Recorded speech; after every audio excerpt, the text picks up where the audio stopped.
Bien, muy buenas noches.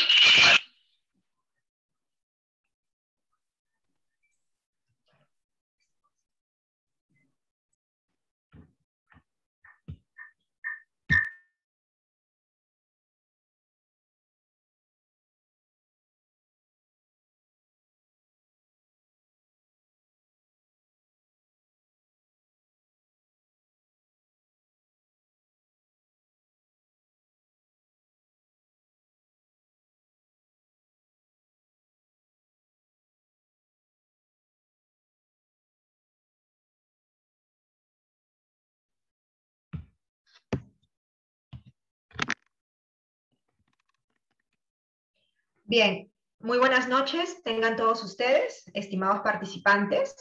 Me voy a presentar en primer lugar. Les saludo a la señorita Janet Velarde Guevara, soy la coordinadora académica de la Escuela Integral de Especialización Profesional, ESIE. El día de hoy estamos dando inicio al diplomado en Atención al Usuario, Gestión de Archivos, Trámite Documentario y Digitalización de Documentos.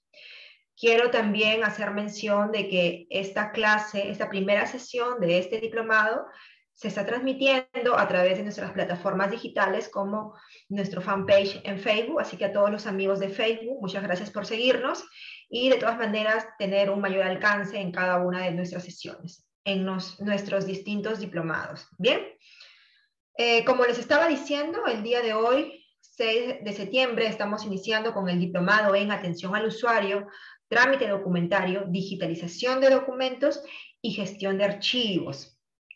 Le damos la bienvenida a cada uno de ustedes. Antes de presentar y dar a conocer al docente que estará a cargo de la sesión y del desarrollo del diplomado, quiero explicarles a cada uno de ustedes acerca de la metodología de cada una de las clases. Bien, en este diplomado ustedes van a tener clases tanto sincrónicas como asincrónicas, ¿no? Las clases sincrónicas se van a llevar a cabo los días lunes de cada semana. Asimismo, contamos con una plataforma virtual para lo cual cada uno de ustedes van a tener acceso.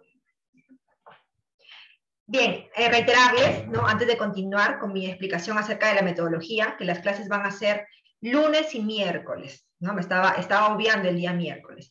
Van a ser los días lunes, los días miércoles, para lo que vendría a ser las clases sincrónicas, ¿no? Las clases en vivo con docente, donde ustedes van a poder interactuar con un profesor, y este profesor va a poder resolver cada una de sus dudas respecto al contenido, a los temas, a los módulos, ¿no? Etcétera. Asimismo, le ofrecemos a cada uno de ustedes la metodología asincrónica, para lo cual contamos con una plataforma virtual, ¿no? Donde ustedes van a poder acceder en cualquier momento del día, los 7 días de la semana. Así que si alguno de ustedes, por algún motivo, ya sea personal o laboral, no pueden conectarse a las sesiones en vivo, no se van a perjudicar, porque todas las clases van a quedar grabadas en esta plataforma virtual. Bien, para ello, a cada uno de ustedes, señores, ya se les envió su usuario y su contraseña para que puedan ingresar a esta plataforma. Bien. A continuación, paso a dar lectura acerca de la hoja de vida del docente a cargo, ¿no? Profesor, muy buenas noches. El docente a cargo es el doctor José Rolando Villa Córdoba. Él es magíster en gestión pública por la Universidad César Vallejo. Asimismo, es licenciado en educación por la Universidad Nacional Mayor de San Marcos. Es licenciado en historia por la misma universidad, Universidad Nacional Mayor de San Marcos. Tiene un título de experto en conservación del patrimonio documental de la Nación por la Pontificia Universidad Católica del Perú, en coordinación o en convenio con la Universidad Internacional de Andalucía. Asimismo, ha sido docente en cursos de archivo nacionales e internacionales. También ha sido docente en la Escuela Nacional de Archivística y la Universidad Nacional Mayor de San Marcos. En materia de legislación archivística, servicios archivísticos, valoración documental y gestión documental. Les reitero nuevamente las fechas de las clases sincrónicas a través de la plataforma Zoom. Se van a desarrollar los días lunes y los días miércoles en el horario de 7 a 9 de la noche. Asimismo, estimados participantes, todos ustedes van a poder ingresar a nuestra plataforma, así que si en algún momento no pueden conectarse a las clases en vivo, no se preocupen porque no se perderían de nada. Todo el material educativo está colgado en esta plataforma para ustedes, ¿no? En cualquier momento van a poder estudiar en esa plataforma. Bien, dicho todo esto, quiero dar pase al profesor. Profesor, buenas noches. Muy buenas noches. Muchas gracias por la presentación. Le damos la bienvenida a todos los participantes a este diplomado, esperando que puedan satisfacer sus expectativas y sobre todo el conocimiento que es necesario para afrontar todo proceso de gestión pública y el desarrollo de sus actividades en el ámbito de las organizaciones donde ustedes se desempeñan. Muy buenas noches. Estoy muy entusiasmado, muy optimista que va a ser una clase dinámica, que vamos a tener muchos comentarios y va a haber participación activa de todos, ¿no? Bien. Con la palabra, con la pauta que me da Janet, representante de CIEP, vamos a poder incluir dentro de esta sesión, van a ser varias sesiones, información, conocimiento, consultas que ustedes puedan ir haciendo sobre la materia correspondiente al diplomado. A ver, para tal fin vamos a proyectar una pequeña diapositiva.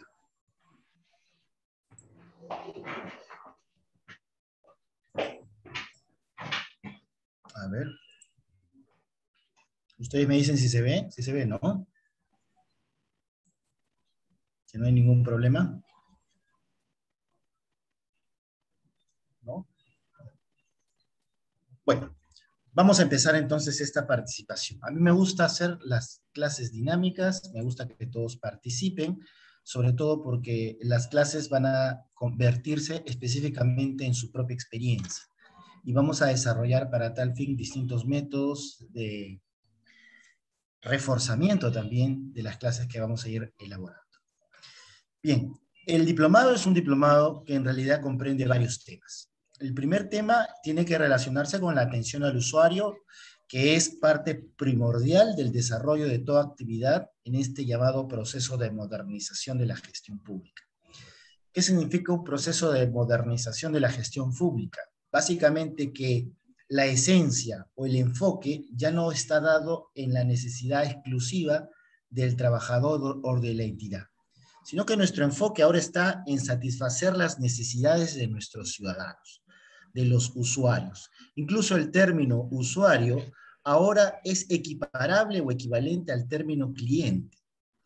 Atención al cliente tiene mucha de la información, del conocimiento, de los elementos que nos permitan a nosotros utilizarlo en la atención al usuario. ¿El cliente quién es? Aquella persona a la cual hay que cuidar, aquella persona a la cual hay que atender, cuya principal necesidad es buscar su satisfacción. Ahora bien, la satisfacción en el Estado, como es la cosa pública, por ejemplo, no es lo mismo o no es la misma que la satisfacción en el sector privado. Sin embargo, muchos de sus elementos son casi imperceptibles en diferencia, es decir, no existen muchas diferencias. Hay algunas, pero vamos a ver en qué consiste. Principalmente porque el enfoque en satisfacer al ciudadano está orientado a darle lo principal, lo que ellos ameritan, lo que ellos necesitan. Y en la última encuesta que se realizó en el FLAC, que es la comisión, el encuentro especial para ver el tema de administración del Estado, analizando justamente los términos de lo que necesitan los ciudadanos o lo que los ciudadanos solicitan a la administración pública, principalmente era información. Es decir, ellos no querían reducción de precios, ellos no querían mejor trato, ellos no querían que tú les des pues un asiento, una silla, ellos ayudan, ¿no? Ayuda. Pero lo principal que busca el ciudadano de una administración es información. Que la información sea veraz, que la información sea necesariamente contrastable o verificable y que la información sea útil al ciudadano. Entonces vamos a poner varios ejemplos y casuística relacionados con estos temas. Son varias sesiones que, como bien mencionó Janet, vamos a ir alojándolo anticipadamente en los módulos correspondientes para que ustedes vayan conociendo previamente y fomentando el debate. Entonces, lo primero que vamos a hacer al inicio de las sesiones es formularnos 3 preguntas que esperamos que al finalizar cada sesión la podamos contestar. Vamos a dar entonces inicio, vamos a poner el auto en primera, ¿no? Y vamos a pisar el acelerador. Para tal fin es necesario conocernos, ¿no? Entonces, yo quisiera, para poder más o menos también ir adaptándonos y personificando el servicio que yo les estoy brindando, en este caso, la enseñanza, enfocada en los ciudadanos, y en este caso enfocada en los alumnos. Entonces, cada uno de ustedes se va a presentar, va a decir su nombre y su apellido, ¿no? Va a decir dónde labora, y si no labora, también diré, no laboro, pero la última vez que laboré fue en tal lugar, ¿no? Y de acuerdo a eso vamos a ir reformulando algunas consultas y conociéndonos mejor para integrarnos mejor en esta suerte de disertación. ¿Ya? Entonces, yo quisiera, por favor, que empecemos. Yo voy a llamarlos, de acuerdo a lo que veo yo aquí, los participantes. Son 12 los que están ahorita. Bueno, deben ser 10 alumnos aproximadamente. Entonces, de ahí cada uno va a dar su opinión. Si no es alumno, simplemente, mira, no soy alumno, soy parte del soporte. ¿Ok? Nancy Revelo, buenas noches. Buenas noches. Buenas noches con todos, profesor, compañeros. Mi nombre es Nancy Revelo, trabajo en el área de sanción de la ATU, en la sede de ATU. Ok, perfecto. ¿Hace cuánto trabajas allí? Estoy desde enero. Ada, buenas noches.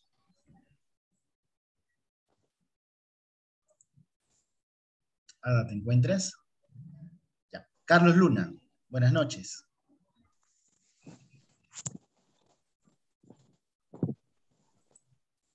Si no pueden hablar, lo pueden escribir por el chat. Edith, buenas noches. Aló. Aló, ¿cómo estás, Carlos? Sí. Buenas noches, ¿cómo estás? No me escuchaba. Mi nombre es Carlos Luna y trabajo en migraciones. En migraciones, ok. Sí. ¿Hace cuánto trabajas ahí? 2 años y medio. 2 años y medio, perfecto, Carlos. Ok. José Lugo, mi tocayo.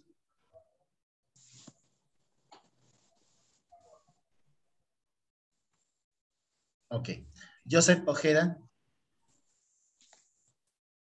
Buenas noches. En realidad yo soy invitado todavía, no soy alumno, pero igual en acotación a lo que usted indica, comparto la información. Yo trabajo también para el Estado, actualmente para la Secretaría Pública de la PCM. Ok. ¿Y hace cuánto estás allí trabajando? Ya voy a cumplir casi 3 años. 3 años, ok, en la PCM, perfecto.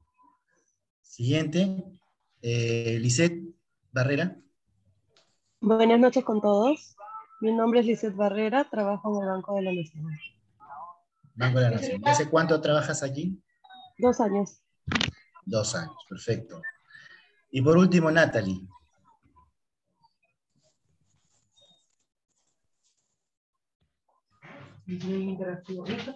Tengo 2 mensajes. Natalie, buenas noches, trabajo en el Estado, en el Congreso, hace un año. Ok, Natalie. Perfecto. Bueno, vemos que la mayoría tiene, pues, experiencia en entidades públicas grandes, ¿no? Que tienen normas bien elaboradas, bien establecidas, y eso es bueno porque nos permite reforzar las ideas que vamos a plantear en el desarrollo de todas estas actividades. Bien, señores. Entonces, vamos a empezar nuestro auto, ¿no? Va a pasar en la primera estación, que es la introducción de lo que vamos a tocar el día de hoy. Hoy día vamos a hablar sobre la introducción a la gestión documental y archivos. Dar algunas referencias sobre recepción del documento, pautas y casos. Vamos a hablar sobre el despacho documental, del diseño y redacción para emisión de documentos. Vamos a enfocarnos también en el trámite documentario, ¿no? En las normas generales de atención al ciudadano, en los deberes y derechos del administrado, en la calidad de la atención mediante los medios remotos, cómo debemos mejorar esa calidad de atención, en el llamado trabajo remoto, que a la larga, pues yo creo que se va a convertir en teletrabajo, ¿no? O trabajo a distancia. Y por último, haremos una pequeña introducción del tema del cero papel en la administración pública. Bien, empecemos entonces con la parte de la gestión en general, ¿no? Antes de empezar a hablar sobre gestión documental, tenemos que hablar sobre qué cosa es una cadena de trámites. Realmente nosotros a veces no conocemos qué es una cadena de trámites. En una institución pública, toda una secuencia de acciones o procedimientos están enlazados entre sí. Nuestro trabajo es siempre identificar esos elementos por los cuales nosotros hacemos un trámite administrativo. Entonces, ¿cuál era el objetivo final de esta suerte de verificación? Es cómo nosotros debemos emitir un documento o un pronunciamiento sobre intereses, obligaciones o derechos de los administrados. Y esto se cumple a través de otros procedimientos administrativos o servicios prestados en la entidad, sea en la misma entidad o sea en otra entidad. Entonces, un trámite se relaciona mucho con cómo nosotros estamos visualizando la respuesta que queremos buscar. O sea, tú, por ejemplo, quieres buscar una respuesta del Estado, entonces inicias un trámite. Y la respuesta que queremos dar, tú trabajas en la administración pública, los usuarios o los administrados, o incluso los propios trabajadores de la institución, demandan la respuesta a un requerimiento. Entonces, nosotros damos la continuidad de ese trámite para dar una respuesta. Entonces, esa comunicación que existe entre los ciudadanos y el Estado genera una cadena de trámites. ¿Cómo se determina esa cadena de trámites? Cuando existe una relación entre un procedimiento administrativo, es decir, un canal, una secuencia de hechos, o los servicios prestados en exclusividad en función a los requisitos exigidos para su realización. ¿Cuáles son los requisitos? Por ejemplo, yo quiero pedir vacaciones. ¿Cuáles serán los requisitos para pedir vacaciones? ¿Cuáles serán? ¿Qué tengo que cumplir yo para solicitar vacaciones en una institución pública? Cualquiera, a ver. ¿Qué podría ser? Si quieren pueden hablar por el chat, yo gustosamente leeré sus comentarios. Si yo necesito vacaciones, tengo que cumplir con unos requisitos. ¿Qué requisitos puede ser para pedir vacaciones del Estado? Si yo trabajo en el Estado, por ejemplo. Cualquiera. O como dicen en inglés, anyone. O everybody.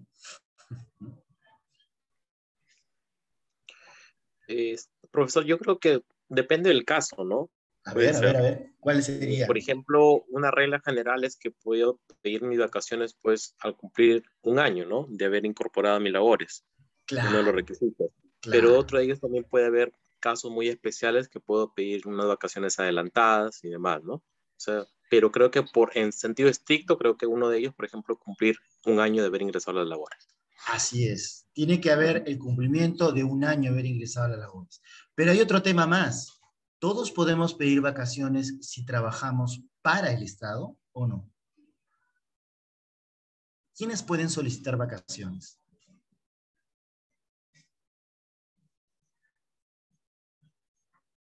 Si yo soy locador de servicio, ¿puedo pedir vacaciones?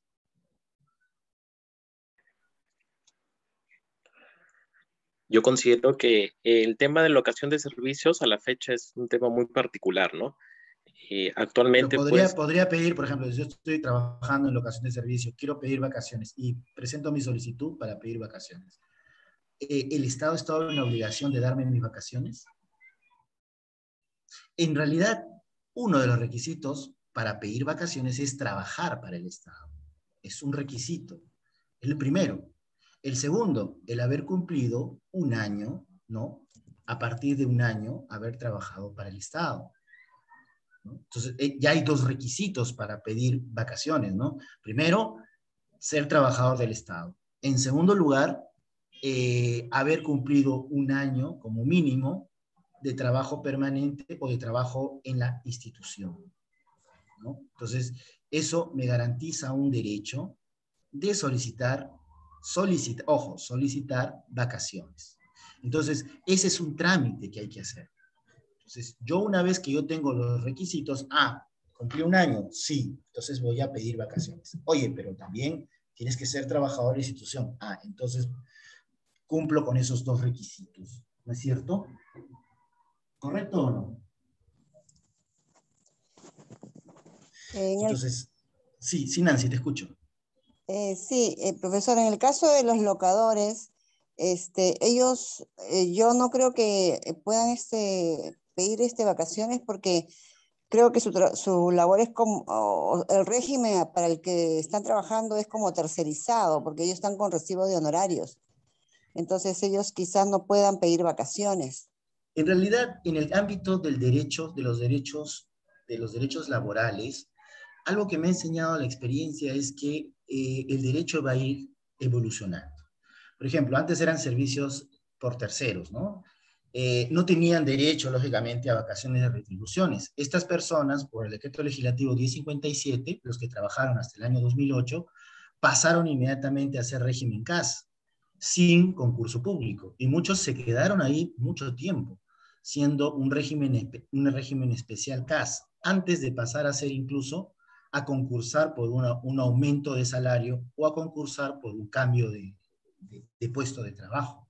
Entonces, esas personas, por ejemplo, lógicamente tenían que cumplir con un requisito, ¿no? Y el requisito, en este paso de tránsito, cambiaron de ser locadores o servicios no personales a convertirse en servicios personales, pero con un contrato administrativo temporal de servicio, régimen CAS. Entonces, estas personas cambiaron su condición. Entonces, hoy en día, por ejemplo, de acuerdo a las últimas normas, los locadores de servicio tienen un año para poderse normalizar. El Estado no debería ya estar ingresando nuevos locadores de servicio a las instituciones públicas. Y los locadores de servicio que actualmente se encuentran, digamos, trabajando en la institución pública, pasado un año se entiende que el Estado los va a ir incorporando al régimen correspondiente u oficial de trabajo en las instituciones públicas, sea decreto legislativo 276, decreto legislativo 728, que son regímenes laborales, donde van a ir ingresando estas personas. Ahora bien, ¿esto qué refleja? Refleja que realmente puede haber una evolución. Y lógicamente, en el año correspondiente, puede ser que eso esté prohibido, pero de acá a unos 2 o 3 años, digámoslo así, con el cambio de legislación, eso como que ya se va a ver permitido, ¿no? Entonces, esa evolución, digamos, de los procedimientos, incluye también el cambio en la cadena de trámites. Y ese cambio en la cadena de trámites tiene que ver específicamente con los requisitos, ¿no? Con los requisitos. Hoy en día nos damos cuenta que esos requisitos recaen sobre intereses, obligaciones o derechos de los administrados. Es decir, nosotros podemos asegurar que los administrados cumplan con su derecho o no. ¿En qué sentido? El trámite documentario, señores, es la recepción de toda petición hecha por un ciudadano. Nosotros debemos favorecer a que esa petición sea considerable de acuerdo a las necesidades del ciudadano. En el papel, en realidad, las personas dicen, bueno, para ti es muy fácil decirlo, pero para mí, si yo no cumplo bien mi trabajo y recibo un documento que no debo recibir, me puedo ganar un problema. Y eso pasa sobre todo cuando hacemos búsqueda de información, que sabemos que esa información se ha perdido, se ha extraviado. Entonces, muchas veces tratamos de decir, no, eso mejor no le doy importancia, mejor pongo miles de trabas para que la persona no llegue a acceder a esa información. Y eso es, lógicamente, no garantizar el derecho de las personas a tener información. Entonces, ¿esto qué nos permite entender? Que la recepción de documentos, que es la primera parte del trámite documentario, tiene que ser una recepción considerada, una recepción que esté basándose en las normas del sistema de administración pública. En síntesis, la recepción de documentos forma parte de un proceso que se llama gestión documental. La gestión documental implica pues la recepción como el punto de partida del inicio de los procesos de gestión pública en general. En general, siempre la recepción es lo más importante. Siempre cuando yo hago a veces presencialmente cursos de capacitación en materia de gestión documental, hago este ejemplo, ¿no? Saco a una persona al frente y le digo, a ver, yo te voy a dar un billete de 100 soles. ¿Qué es lo primero que tú haces cuando recibes un billete de 100 soles? A ver, Cecilia, ¿qué es lo primero que haces cuando recibes un billete de 100 soles?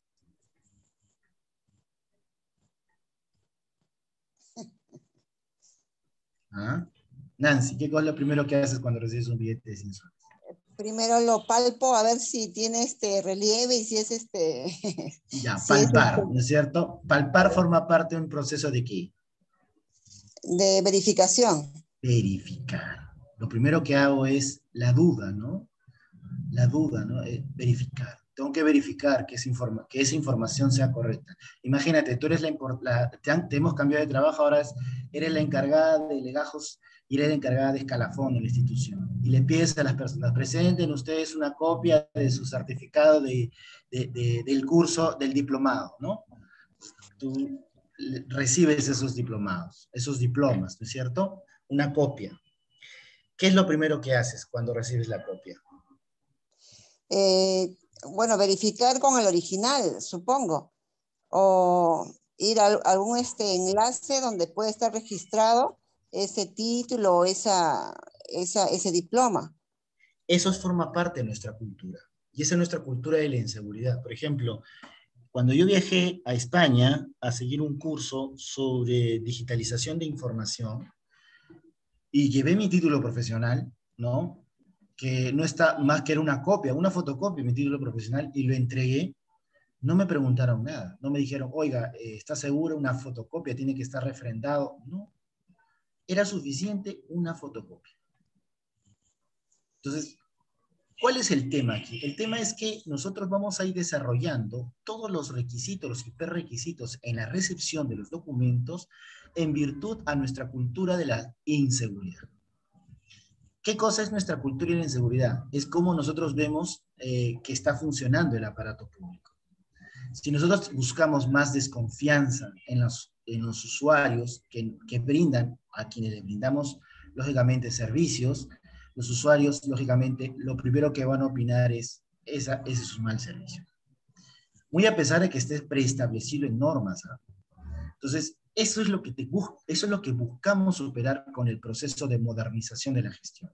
Ya no estar enfocados exclusivamente en lo que dice la ley, sino atender los casos que van a ir receptándose, para evitar justamente incurrir en la dilación de los procesos, es decir, que los procesos puedan ser engorrosos, ¿no?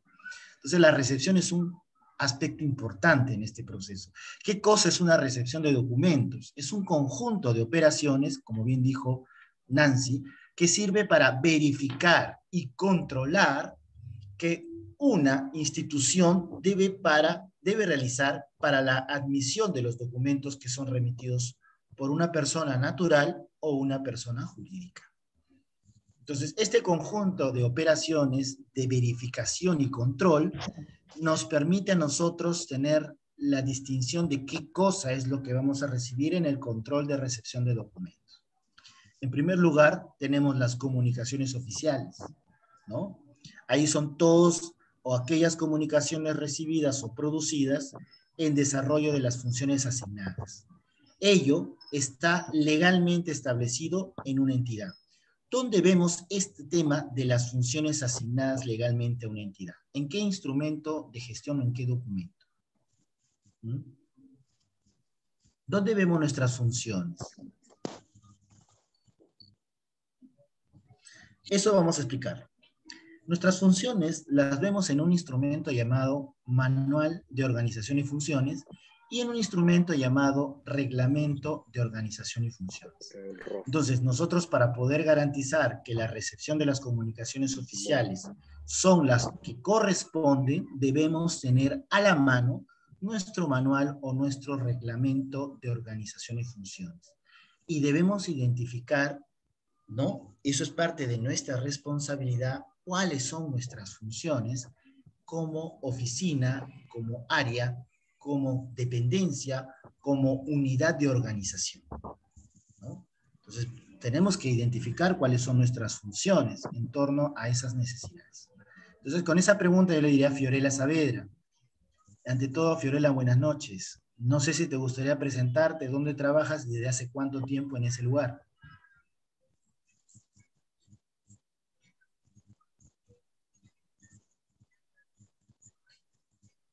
Bueno, pero le parece que está todavía en conexión. Lisette Barrera.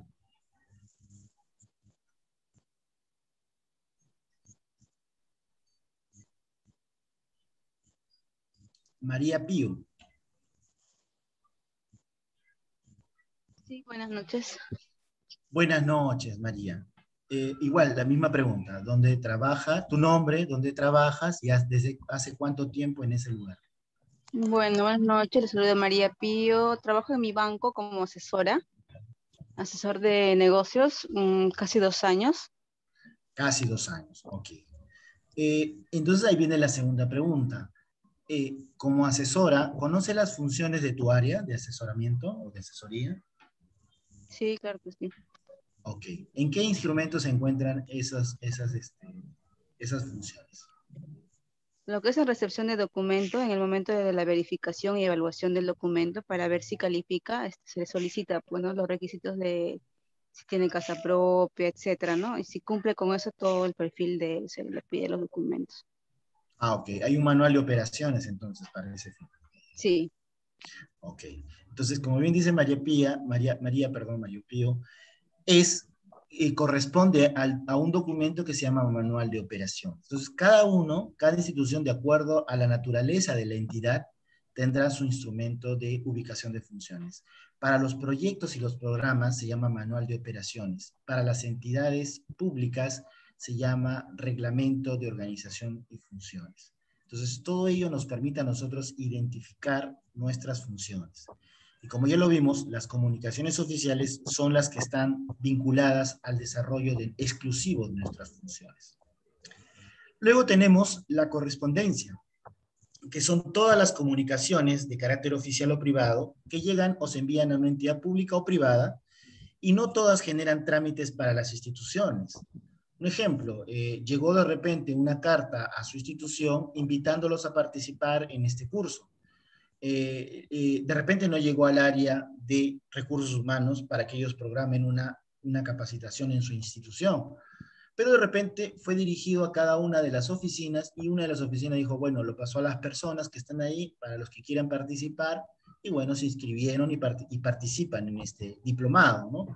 Entonces, ¿qué suerte tiene la correspondencia? Pues es una suerte que no corresponde estrictamente a las funciones de las áreas.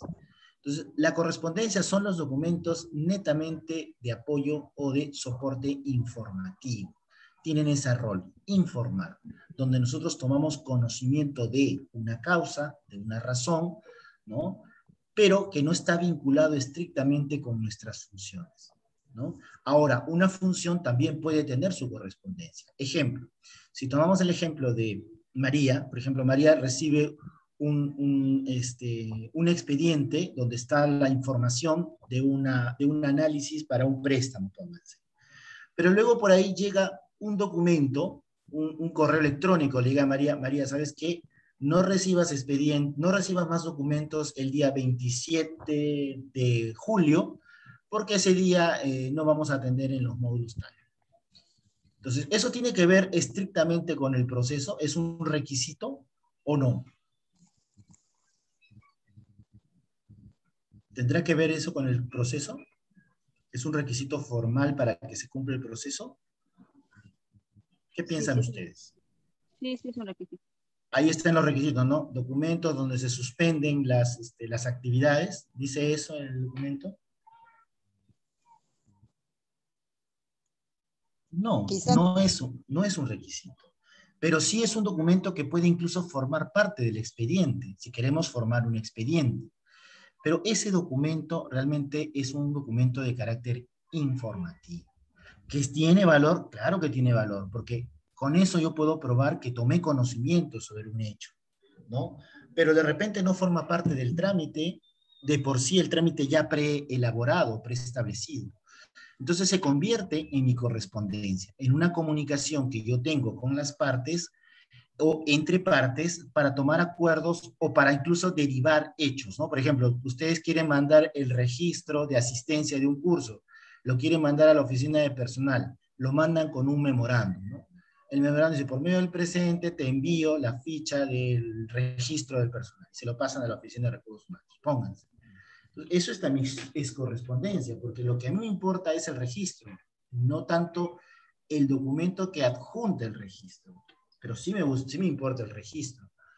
Lo único que hace la correspondencia es probar que yo lo emití o emití ese registro tal día, tal hora, tal fecha, y que la otra persona recibió el registro tal día, tal fecha. Entonces son documentos, como quien dice, de trámite, ¿no? Y esos documentos de trámite deberían comunicarse o colocarse donde dice correspondencia. Entonces, esta correspondencia en realidad es la que nosotros consideramos también nuestros cargos, ¿no? Ustedes tienen su cargo, ¿no? Cargo de oficios, cargo de memos, cargo de cartas. Estos son los cargos que nosotros guardamos en nuestras oficinas. Entonces, la correspondencia tiene su seguimiento y podemos encontrar, de acuerdo al criterio de cada secretaria, distintas formas de ordenar la correspondencia, ¿no? A ver, por ejemplo, le preguntaré a Edith. Edith, ¿cómo ordenas la correspondencia en tu oficina?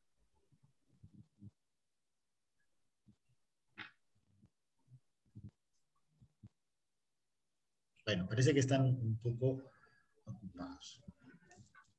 ¿Alguien en particular quiera decirnos cómo se ordena en su oficina la correspondencia? Por ejemplo, en el caso mío, ordenamos, por ejemplo, las notificaciones que vienen de los administrados, es decir, de los conductores que han sido sancionados. Entonces, esa información viene y las clasificamos de acuerdo al trámite. De acuerdo al trámite, de acuerdo más que nada, al grado de la sanción que ha tenido ese administrado. Ya. Entonces, lo ponemos como una notificación SAT o una notificación ordinaria. Si ha sido algo simple, no es delito, no me viene la palabra a la mente. Una falta. Exacto, una falta, ¿no? Okay. Por medio del SAT, que es un poquito más grave. Una falta o una infracción. Claro. Exacto, o una infracción ordinaria. Okay. Lo dividimos en dos maneras, ¿no? Ya. Entonces, es la manera en que ustedes clasifican los documentos cuando llegan por mesa de partes o cuando llegan por gestión documental, ¿no? Así es, cuando los fiscalizadores nos traen esa información. Ahora, cada uno de esos tienen, por ejemplo, un correlativo distinto. Por ejemplo, en el caso de los SAT, empiezan con 221, los correlativos, y en el caso de ordinario empiezan con 621. Y ya dentro de cada uno de ellos ahí se dividen, ¿no? Hay más subdivisiones todavía, ¿no? Y como usted mencionó, algunos no llegan inclusive no se llegan a cobrar, porque el administrado presenta pruebas y todo queda en nada. Entonces, no se sigue el trámite, queda en nada, ¿no? O a veces se pasa el tiempo y prescribe la falta, ¿no? Entonces ya no se puede hacer el cobro de esa infracción. Claro. Claro, justamente ahí se ciñe bajo normas del procedimiento administrativo general, ¿no? Hay una ley que establece justamente cuáles son el procedimiento administrativo que corresponda. Existen dos tipos de procedimiento, vamos a analizarlos a lo largo del curso. Uno, que es el procedimiento administrativo general, donde está vigente la ley 27444, que es la ley del procedimiento administrativo general, cuyo último texto único ordenado ha sido aprobado por el Decreto Supremo número 004-2019-JUS, que es el último texto único ordenado de esta ley, donde se establece justamente las pautas, lineamientos y principios del procedimiento administrativo general, ¿no? Pero aparte de eso, se reconocen también los procedimientos de administración interna, que son los procedimientos que establecen las instituciones públicas para casos específicos, casos especializados, ¿no? Y ahí vamos a analizar un término que es importante en el procedimiento administrativo, que a veces nos lleva, pues, a pensar o a replantear la manera en que nosotros seguimos el trámite documentario. Y es un concepto jurídico llamado antinomia jurídica. ¿Qué cosa es una antinomia jurídica? Una antinomia jurídica, señores participantes de este curso, también lo vamos a desarrollar con ejemplos, es cuando, por ejemplo, una norma de carácter general pueda contradecir a una norma de carácter específico. Entonces, hay que analizar ese contexto también de las antinomias jurídicas que se pueden ir solicitando o que se pueden ir presentando en la administración pública. Entonces, señores, en realidad hay que hacer el análisis antes de incluso tomar decisiones en el ámbito de gestión pública. Pero bueno, regresando al término de recepción de documentos, aparte de las comunicaciones oficiales, aparte de la correspondencia, nosotros también vamos a recibir los documentos en otro tipo de medio, que son los correos electrónicos. ¿Qué cosa es un correo electrónico? A ver, si alguien me puede decir. Bueno, lo están viendo en pantalla, pero quisiera escucharlo en sus propias palabras.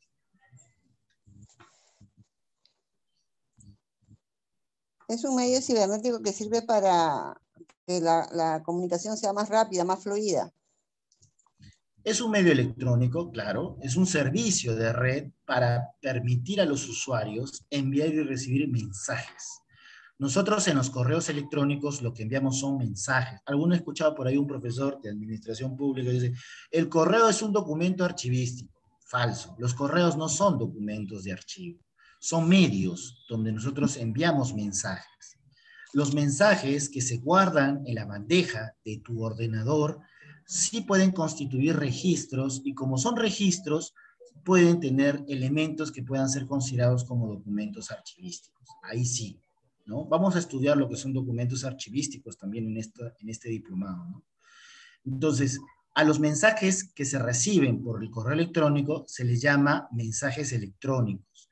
Es también válido señalar cartas electrónicas, ¿no? Se puede mencionar así también, ¿no? Pero la mayoría de las personas llegan al acuerdo de mencionar que los documentos que se reciben en la administración pública se conocen como mensajes electrónicos. Entonces, en la recepción de documentos, básicamente vamos a ver estos tres tipos de sistemas de gestión, es decir, cómo recibimos las comunicaciones oficiales, cómo recibimos las correspondencias, que son las comunicaciones de carácter privado u oficial, pero que llegan simplemente a no generar trámites para las instituciones, y cómo recibimos los llamados mensajes electrónicos mediante el correo electrónico. Ello tiene que ver con el proceso de recepción de documentos. Y ahora, con la implementación del medio digital o los documentos digitales, es aún un poco más avanzado, ¿no? Es más complejo. Bien, eso lo vamos a ver cuando veamos sistemas de gestión documental. Un segundo, por favor. Entonces, otra palabra que nosotros tenemos que tomar en cuenta en la recepción de documentos son tres cosas. Primero, el registro. Segundo, la distribución. Y tercero, la radicación. Cuando hablamos de registro, este es un procedimiento por medio del cual las entidades ingresan en sus sistemas, tanto de correspondencia como de gestión de documentos y en general, todos los documentos producidos o recibidos, donde se registran básicamente datos como nombre de la persona, nombre de la entidad, nombre o código de la dependencia competente, entre otros datos, ¿no? Eso se llama registro. Entonces, para que nosotros podamos dar inicio a un trámite, tiene que haber el registro del trámite. Y eso es algo que todavía no entendemos y queremos, por ejemplo, normalizar ciertos sistemas informales de tramitación. Ejemplo, hoy en día yo he escuchado a muchos profesores y académicos, ¿por qué no hacemos el trámite por WhatsApp? ¿Ustedes han visto esto? ¿El trámite por WhatsApp? ¿Han escuchado sobre eso? No. Ya. Algunos intelectuales mencionan de que deberíamos nosotros ya acelerar más aún el trámite para las instituciones y para las personas. Y dicen, bueno, ¿por qué una persona que maneje el WhatsApp? Porque nuestra vida hoy día es el WhatsApp, ¿no? Todos nos comunicamos por WhatsApp, nos mandamos mensajes por WhatsApp, nos mandamos indicaciones por WhatsApp, ya. ¿Por qué no oficializamos el WhatsApp? Entonces, una orden que te dé tu jefe, que eso pase por WhatsApp. Entonces, tú agarras y dices, bueno, te voy a mandar un memorando de llamada de atención, ya. ¿Cómo me lo mandas? Por WhatsApp. Pasas por WhatsApp y te mandan el memorándum por WhatsApp. Entonces, en virtud de que, lógicamente, el WhatsApp tiene dos flechitas que dice, pues, visto, ¿no? Le ponen en azul, ya estás notificado de que, ¿cómo se llama? Ha habido, pues, un mensaje, ¿no es cierto? Ha habido un mensaje, ya te notifiqué tu inicio de procedimiento administrativo sancionado por WhatsApp, entonces tienes 5 días para hacer tu descargo. ¿Es válido eso? ¿Podría ser válido eso? Eso no es válido, lógicamente, pero ¿podría ser válido que por WhatsApp te notifique un procedimiento administrativo sancionador? ¿Y por qué o por qué no? No, no es válido. Hay canales de comunicación, por ejemplo, SG de alto público, entonces toda la comunicación llega por ese medio. Claro, porque tenemos que tener en cuenta, y ahí vienen las características del documento. Todo documento cumple con varias características, y una de esas características es lo que está señalado acá, el registro. Ustedes van a identificar un documento oficial o un documento de archivo si está registrado. Todo documento de archivo tiene que estar registrado. ¿Y en cuánto tiempo yo puedo registrar un documento de archivo en el inicio de un trámite administrativo o un trámite común? ¿Qué pasa si yo, por ejemplo, quiero pedirle a mi institución vacaciones y dejo el documento, se lo mando con una persona y la persona va a mesa de partes, ¿no es cierto? Va a mesa de partes y en mesa de partes lo reciben, pero se va la luz. Uy, se fue la luz. Entonces lo dejan allí. ¿Qué hacen? Ya no lo registran, porque lógicamente ahora todo es sistema, ¿no? Ya no lo registran. ¿Qué se hace en ese caso? ¿No? Esperan que la luz se va, pues imagínense, por ejemplo, en varias ciudades se va a veces 4 o 5 días, ¿no? Se va 3 días. Ya no se registra el documento, o el sistema se malogró, el sistema de gestión documental se malogró, hubo un virus, un ataque de hackers y se borró la información. No se puede grabar. ¿Qué hago? ¿Qué se hace en ese caso? A ver.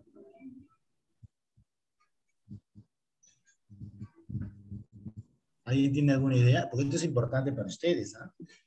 Miren, una de las características del proceso administrativo en general es que el registro debe darse en el menor tiempo posible. Y hay un tiempo máximo para hacer el registro. ¿Alguien sabe cuánto es ese tiempo máximo?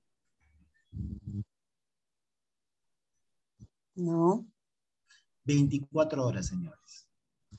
En menos de 24 horas tiene que haber el registro en el sistema del documento receptado por la entidad. Es decir, tú le diste el cargo, por ejemplo, al archivo, porque lógicamente no vas a tener a la persona ahí esperando hasta que regrese el sistema. No, tienes que recibir el documento, pero registrarlo tienes hasta 24 horas para hacerlo. Si en 24 horas no registras el documento, puede incluso traerte muchos problemas, porque se dará notificación de que no se ha cumplido con el inicio del trámite. Y acuérdense bien, los trámites tienen plazos, tienen requisitos, pero una vez que se da inicio hay tiempos de recepción. Si tú ya le sellaste el cargo al administrado, tienes un tiempo para registrarlo y un tiempo para derivar.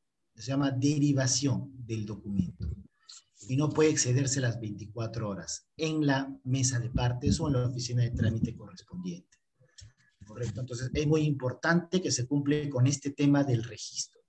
Sea en formato oficial, o sea, el sistema, o sea en un formato alterno, que puede ser también que en tu computadora pueda haber, pues, un sistema adicional que registre opcional, en forma aislada, ya no en la red, sino en el mismo equipo de cómputo, por este caso de emergencia, o en su defecto utilice pues cuadernos o cuadernos de cargo que te puedan remitir y puedas trabajar para luego ser regularizado esto en el sistema. El sistema debe tener también una suerte de integración de información que pudo haberse trabajado, por ejemplo, en físico, cuando hubo el problema de que el sistema no recibió el electrónico. Pero el ciudadano, por eso es muy importante esto, el ciudadano no se ve perjudicado. Siempre tiene que recibir una respuesta en el tiempo correspondiente, ¿ya? Por eso cuando y eso es una parte también de atención al ciudadano, cuando el ciudadano llega a mesa de partes, tú no le puedes poner un letrerito, como algunas veces pasa en las regiones,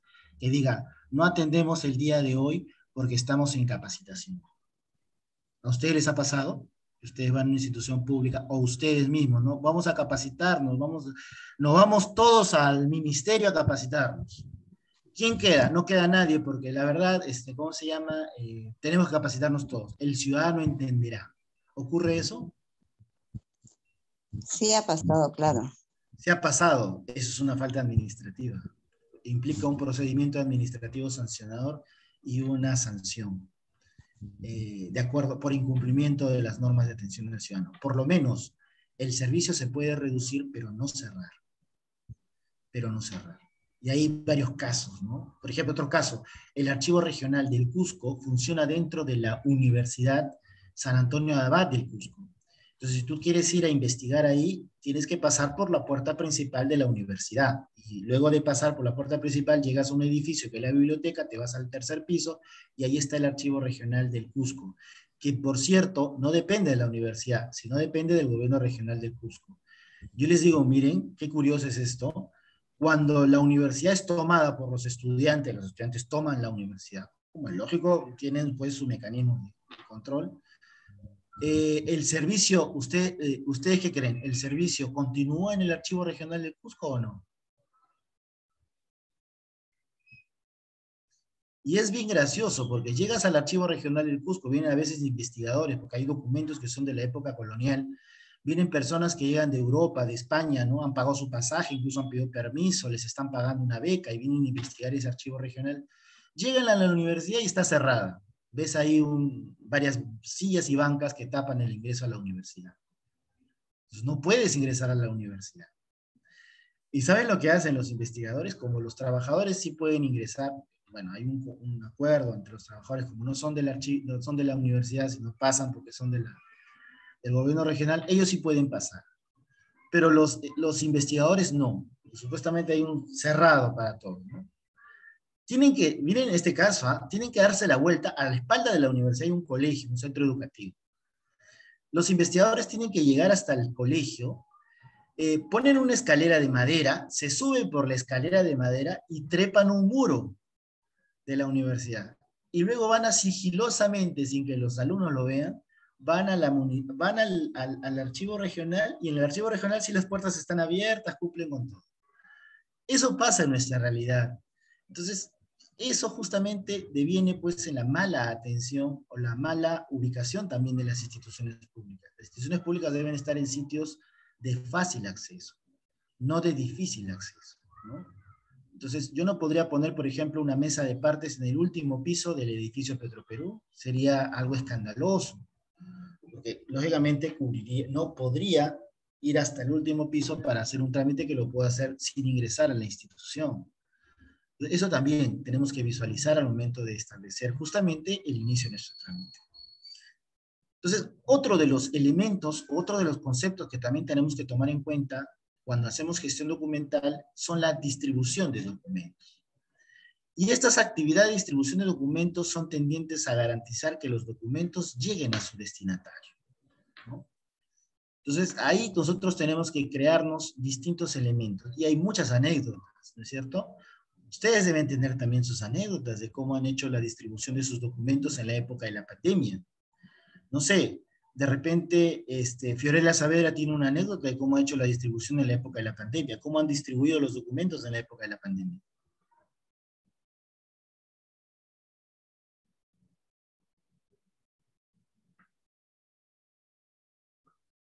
Ada, de repente, ¿tienes alguna anécdota?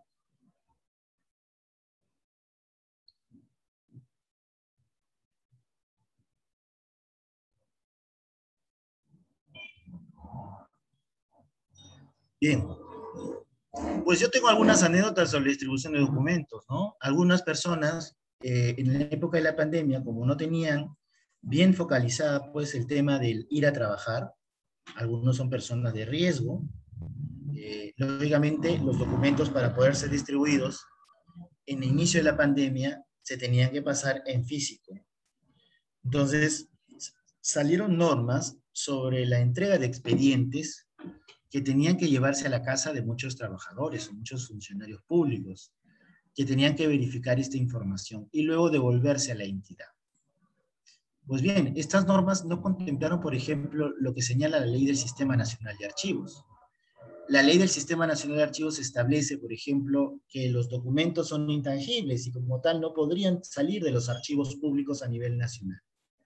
Pero sin embargo salieron varios decretos facilitando, digámoslo así, que los documentos podían salir a los distintos trabajadores que laboraban fuera de la institución.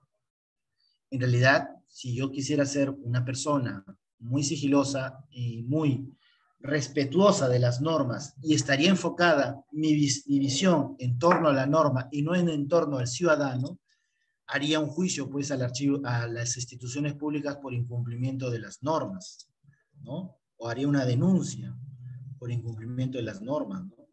Pero como es lógico, en un estado de emergencia, lo principal es proteger la vida y proteger a las personas. Lo principal, señores, no es tanto defender a los documentos. Lo principal es defender la vida, defender a las personas y que esos documentos sirvan a los ciudadanos para atender y superar sus propios problemas o necesidades. Entonces, la distribución de documentos es un aspecto importante. Y hoy en día, con la dación del Decreto Supremo número 054 del año 2018 sobre el tema de gestión documental y con el modelo de gestión documental aprobado con la resolución de la Secretaría de Gobierno Digital número 001 del año 2017, la distribución de documentos es una prioridad, utilizando los medios o tecnología necesarios para tal fin. ¿Ya? Y por último, un término que de repente ustedes han escuchado, de repente distribución, y han escuchado de registro. Pero un término que ustedes de repente no han escuchado es el término de radicación. ¿Qué significa radicación? Radicación es lo que nosotros conocemos como numeración, pero el término correcto es radicación, donde nosotros asignamos como entidad pública un número de registro a los documentos que ingresan al sistema de gestión documental, ¿no? Entonces, cuando ustedes vayan a sus instituciones públicas, dicen, bueno, vamos a empezar a radicar los documentos. ¿Qué cosa es radicar? Bueno, vamos a darle un número o un distintivo por el cual vamos a reconocer justamente los números de los documentos producidos o recibidos por la institución.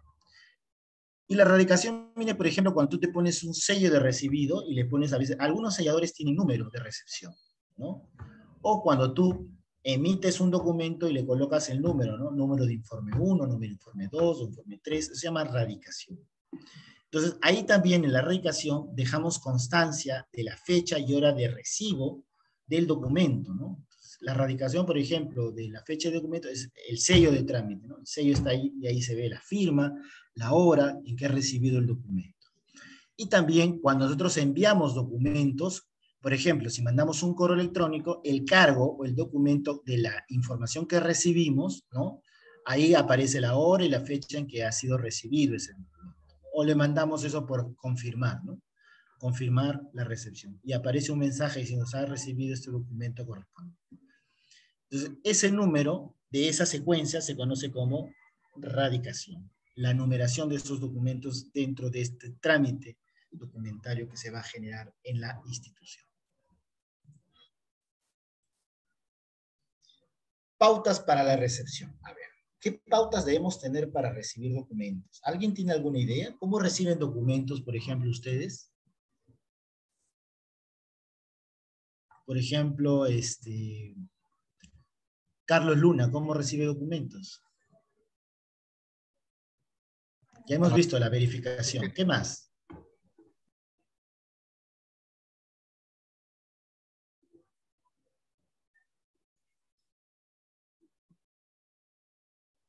Bueno, parece que se fue el audio. Bien, para la recepción de documentos hay muchas pautas. Lo que vamos a dar son algunas, pero sin embargo hay muchas otras pautas que podemos ir reconociendo en el ámbito de la gestión de información. Primero, las comunicaciones se pueden recibir a través de diferentes medios.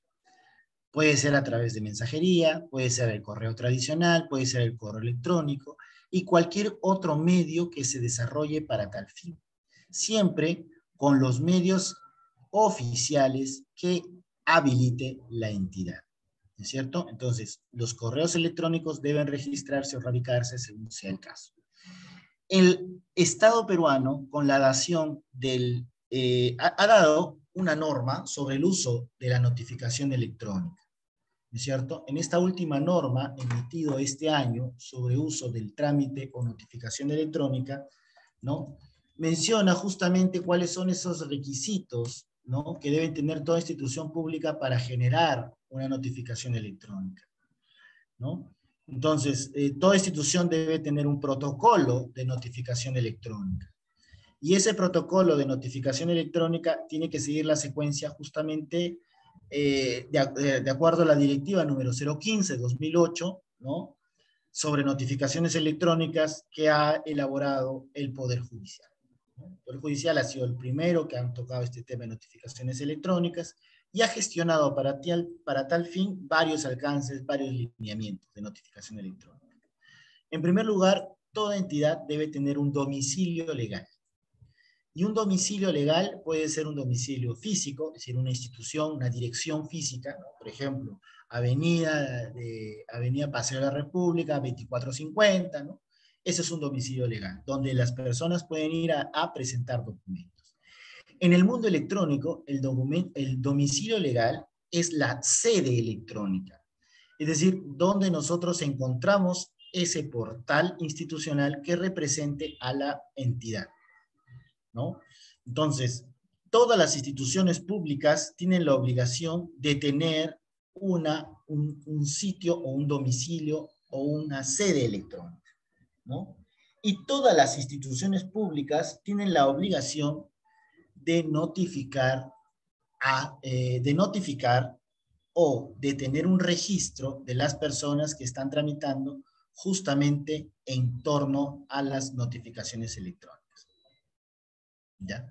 Y para eso se ha emitido una ley, la ley 30229, ¿no?, que es la ley que adecúa el uso de las tecnologías de la información y comunicaciones en el sistema de remates, servicios, notificaciones, resoluciones judiciales, todas las normas relacionadas con los procesos contenciosos administrativos de la administración pública, ¿no? Y al mismo tiempo, pues, las normas de mesa de partes virtual, ¿no? Entonces, de acuerdo a las normas de mesa de partes virtual, ¿no?, hay pues que respetar la ley 31170, ¿no?, que es una norma recientemente aprobada, la ley 31170, se dispone implementación de mesa de partes electrónicas y notificaciones electrónicas.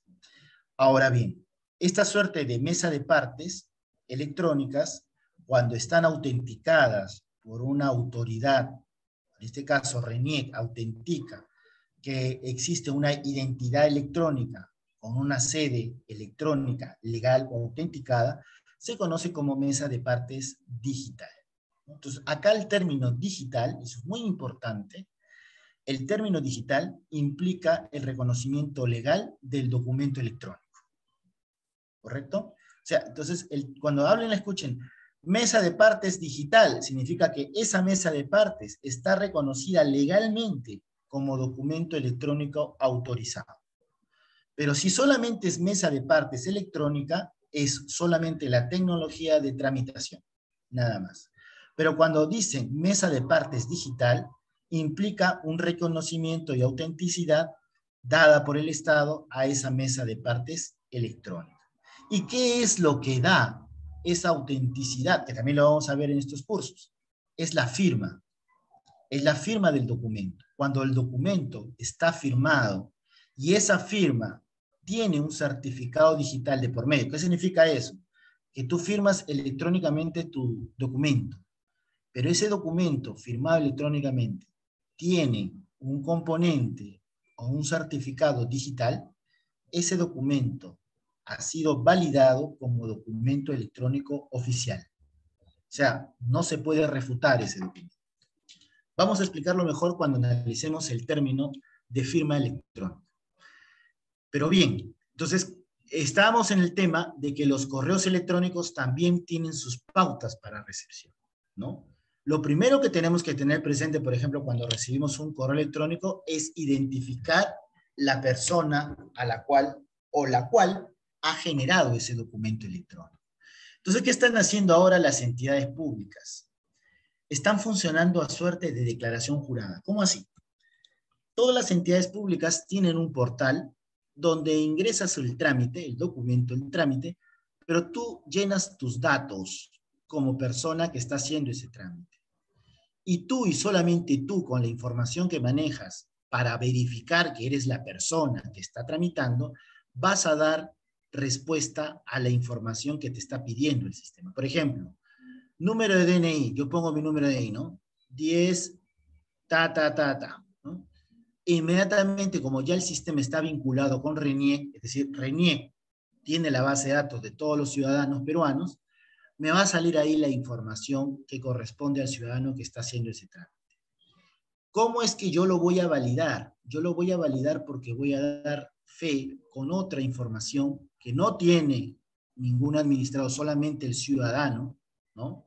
Por ejemplo, nombre de los padres, dirección, celular, no sé, que pueda estar registrado, para poder verificar que la persona que está iniciando el trámite sea la persona que está ingresando sus datos en el portal, en el formulario electrónico. Entonces, es la manera en que yo puedo hacer la verificación. Entonces, es la manera en que nosotros podemos hacer la verificación de la información que manejamos en el electrónico, ¿no?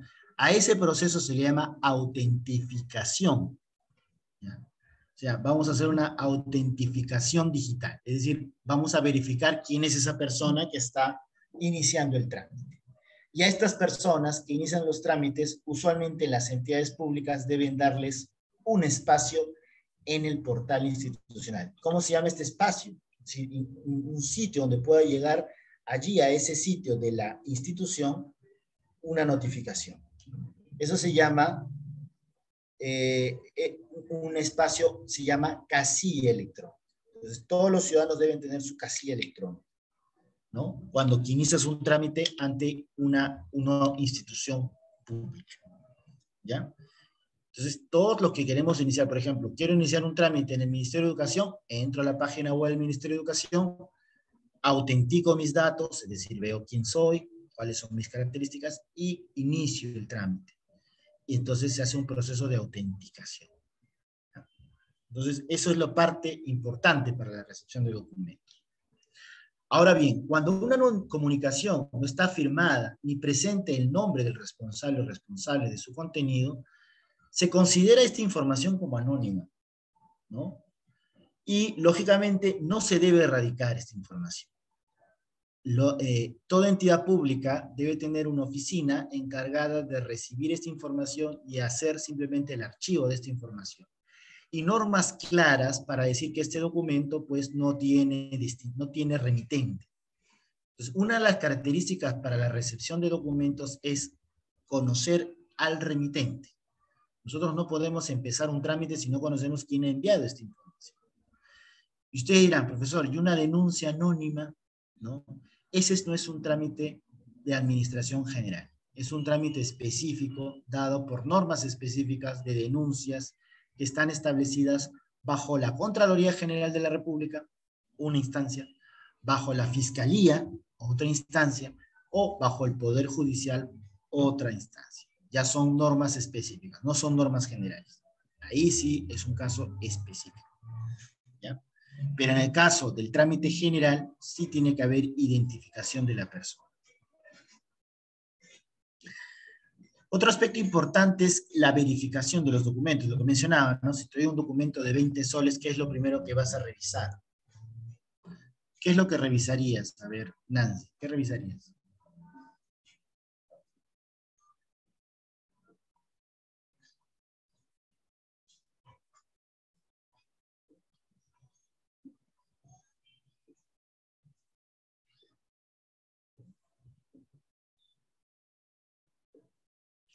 Se revisa que estén completos, ¿no? Que correspondan al enunciado, que sean competencia de la entidad, para saber que vamos a empezar a hacer un trámite en la institución.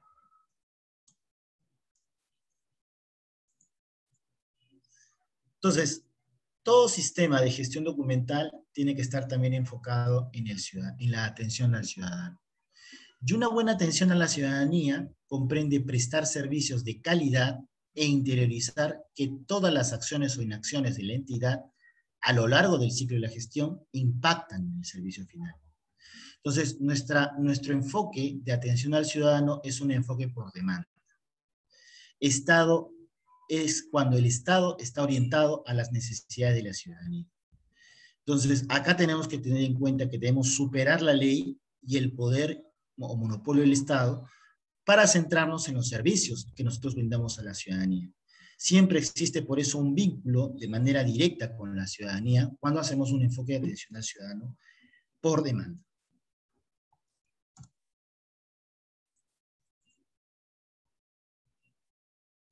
Entonces, ¿qué es lo que necesitamos hacer para que ese enfoque de mejora, atención al ciudadano sea importante para los ciudadanos? Primero, tenemos que aumentar la confianza de la ciudadanía frente al Estado. Tenemos que reducir costos, mejorar la imagen y la reputación de sus diversas entidades públicas. Eso es algo que debemos garantizar a los ciudadanos. Cómo nosotros mejoramos la imagen de nuestras entidades, de nuestras actividades. En primer lugar, tenemos que, cuando nosotros recibimos una queja, tenemos que darle respuesta a esa queja. Un punto. Otro punto, dar información correcta a los administrados. No dar información que lleve a la confusión o que de repente pueda generar dudas, ¿no? Sino todo lo contrario, debemos darle la información clara, directa, transparente, que nos lleve a la solución del problema, no a formar parte del engorroso trámite, ¿no? Yo les hago un ejemplo. Yo trabajé en eSalud hace muchos años, y en eSalud a los ancianos que venían a pedir, por ejemplo, sus planillas de haberes para poder completar los años que les hacía falta para poder hacer su liquidación, ¿no? Para sacar su bono de reconocimiento, se hacía antes en eSalud, no se les decía a los ciudadanos dónde podía estar esa información, porque las personas no conocían dónde podía estar esa información. Entonces, eso devenía pues en una suerte de vacío, ¿no? Las personas no sabían, bueno señor, busque tal sitio, pero ya he ido ahí y no me han dado información. Bueno, busque en tal otro lugar, pero también he ido ahí y no me han dado información. ¿Qué hacer? ¿No? Ahora, no está en sus funciones poder darle respuesta de repente a ese ciudadano. Pues tenemos que orientarlo de una forma precisa, ¿no? Y esa orientación debe ser una orientación sencilla, una orientación clara que les permita solucionar su problema. No solamente derivarlo de área en área. Algunas personas incluso piensan, no, al usuario tienes que ponerle una silla bonita, tienes que ponerle un vaso de agua, si es posible darle agua, y tienes que ponerle una chica bonita que lo mire a los ojos y le diga, estimado cliente, ¿en qué lo puedo ayudar? Supuestamente con esas condiciones el usuario se ve satisfecho. Primer error. El usuario no busca una cara bonita. El usuario lo que busca, o el ciudadano lo que busca, es satisfacer su necesidad de información. Que les des datos precisos, exactos, de cómo solucionar su problema. Si tú no tienes ese, hasta en cualquier lugar, hasta en un hospital, tú llegas a un hospital, en el hospital lo primero que haces cuando vas a visitar a un paciente o a un familiar, quieres que el médico te diga cuál es el estado de salud y el pronóstico, ni siquiera el diagnóstico, el pronóstico de salud de ese paciente. ¿Cuántos de ustedes han recibido esa información en los hospitales?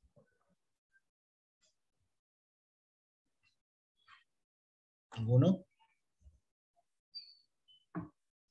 ¿Cuántos recibimos esa información? Yo particularmente voy siempre a un hospital y cuando pregunto por un familiar no me dan la información precisa. Y yo no estoy pidiendo que atiendan al paciente, lo que estoy pidiendo es que me den la información. Y esa información no te la dan.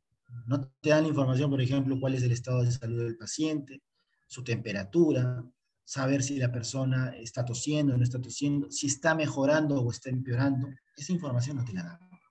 Y eso sí es parte preocupante de nuestra administración pública. Otra cosa que tenemos que tomar en cuenta es que hay que desarrollar e implementar mejoras para la atención a la ciudadanía pero articulando esfuerzos bajo la premisa de que el mismo es parte de un proceso, cuyas actividades se realizan con la misión de servir a la ciudadanía. Es decir, nosotros debemos hacer partes del proceso también a los ciudadanos. ¿En qué parte? Cuando tú, por ejemplo, al ciudadano le das un producto, fruto del servicio que estás brindando, un ejemplo, el ciudadano viene pidiendo una constancia de no adeudo, y luego de un momento, de repente muy engorroso para el ciudadano, tú cumples con entregarle la constancia, hasta en el tiempo límite. ¿Ahí termina el servicio o no? ¿Qué piensan ustedes?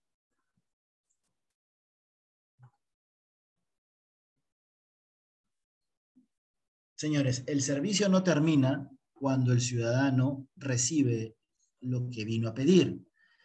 El servicio termina cuando recibimos por parte del ciudadano, ¿no?, una suerte de evaluación del servicio que nosotros hemos brindado. Entonces, si nosotros le brindamos un buen servicio al ciudadano, el ciudadano, lógicamente, me va a dar una respuesta positiva, ¿no? ¿Y cómo medimos eso? Eso lo tenemos que medir en torno a instrumentos de satisfacción ciudadana. Y ahí puede ser, por ejemplo, una encuesta, puede ser, por ejemplo, un formato, un formulario, ¿no? Puede ser, por ejemplo, hasta un buzón de sugerencias. Y lo que están haciendo ahora las empresas privadas, ¿no? Tú le das un servicio, te trataron muy mal, entonces te dan un teléfono, del rango del 1 al 5, marque el 1, buena atención, marque 9, perdón, mala atención, marque 1, buena atención, marque 9. Entonces tú ahí evalúas el servicio. Eso también debe darse en la gestión de cualquier tipo de información que se está estableciendo en el ejercicio de unas funciones, ¿no? Entonces, todo ello conlleva pues a evaluar el servicio. Y el servicio se evalúa continuamente. Evaluamos nuestro servicio. Ahora bien, el personal de la entidad pública tiene que también romper con el paradigma que se menciona de esta manera, ¿no? Dicen, si cumplo la ley, hago bien mi trabajo. Entonces, eso no corresponde. No solo debemos cumplirlo con lo que dice la ley. O algunos dicen, no, el reglamento dice esto. Está bien, el reglamento de repente debe decir eso, pero nosotros tenemos que encontrarle solución a los problemas, no al margen del reglamento, sino enfocado en la atención al ciudadano, ¿no? Entonces, debemos desarrollar todas nuestras capacidades y habilidades, convencido de que hago bien mi trabajo si el ciudadano se siente bien atendido. Entonces, eso es importante. Debemos garantizar que el ciudadano reciba toda la información previamente a iniciar un trámite. No debemos ocultarle al ciudadano información útil que nosotros sabemos, por nuestra experiencia, que le va a servir para no iniciar por gusto o sin una solución o una satisfacción correcta nuestro trámite. Entonces tenemos que orientar al ciudadano y eso se ve en mesa de partes. Desde mesa de partes nosotros debemos orientar al ciudadano. Y esto me viene a la mente por lo siguiente, que voy a explicar.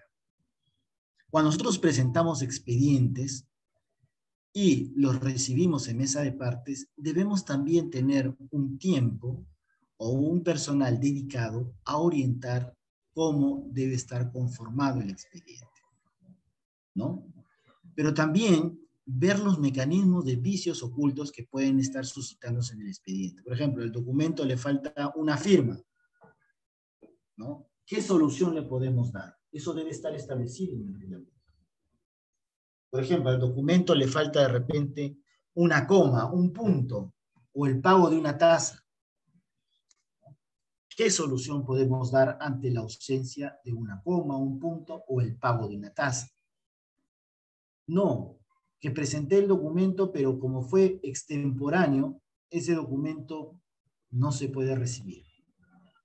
Eso tampoco satisface la necesidad del documento. Ahora, entendemos pues que hay plazos, pero tenemos que cumplir con los plazos, pero satisfaciendo también las necesidades de los usuarios. Y creo yo que los reglamentos internos deben tener esta suerte de evaluación previa antes de dictaminar el cumplimiento de plazos. porque estaríamos restringiendo ciertos derechos por este incumplimiento de plazos. Pues eso debe estar establecido, ¿no?, en las normas de procedimientos o de administración interna. Y así también en los TUPAS, ¿no?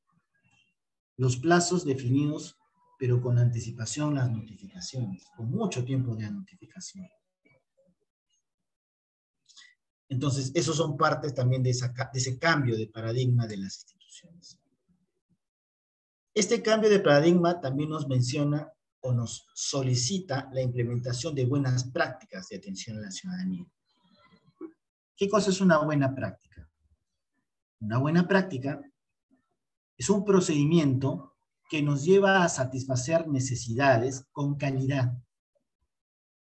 Es decir, hacemos las cosas con calidad, con mejora continua. Es decir, que ha pasado por un proceso de análisis, de revisión de los posibles errores que puedan suscitarse y que como tal hemos superado esos errores luego de ese análisis, de esa observación, y tenemos una buena práctica en la gestión documental y en la atención a la ciudadanía. Entonces, ¿qué es lo que hay que hacer para implementar estas buenas prácticas? Primero tenemos que reconocer lo bueno, y para tal fin hay que promover prácticas orientadas a servir a la población. Debemos premiar el éxito en la gestión pública como una manera eficaz de impulsar una reforma del Estado. Entonces, hay que establecer mecanismos de identificación de esos problemas y hacer partícipes no solamente a los trabajadores o a los especialistas, funcionarios, sino a la ciudadanía en general, cómo podemos darle una solución a los problemas. En esa lógica han nacido estas llamadas hackathon, ¿no? ¿Han visto usted? Hackathon, perdón. Los hackathon buscan justamente solucionar problemas con el uso de nuevas tecnologías. Todo ello debe estar enfocado en la ciudadanía, en el ciudadano, y debe servirse a través de la promoción y multiplicación de buenas prácticas en la gestión pública. Es decir, debe tener un efecto multiplicador. Debemos prestar atención a los procesos y a los equipos humanos y establecer como eje la calidad del servicio. ¿Desde dónde? Desde los primeros escalones de la administración pública. Algunas personas dicen, no, se barre de arriba hacia abajo, ¿no? O sea, primero tiene que ser el gerente, el alcalde, el director, el ministro, el viceministro, ¿no? Y luego ya hacia abajo. Pues no, en realidad debemos empezar por los que están en contacto directo con los usuarios. Debemos mejorar las condiciones de estas personas, que son la cara de ese gerente, de ese director. Si mejoramos esa situación de las personas que están, digamos, de cara al servicio, mejoramos también las condiciones de trabajo, mejoramos también los circuitos por donde va a pasar, por ejemplo, la información, y mejoramos también el tratamiento y la satisfacción del ciudadano. Con ello, disminuimos la insatisfacción y las quejas. Entonces va a tener un impacto positivo. Y ese impacto positivo va a ser inmediato y directo en la atención a la ciudadanía. Eso como segundo lugar. Y como tercer lugar, pues tenemos que concentrar en los procesos de atención la identificación y atención a las necesidades de la ciudadanía.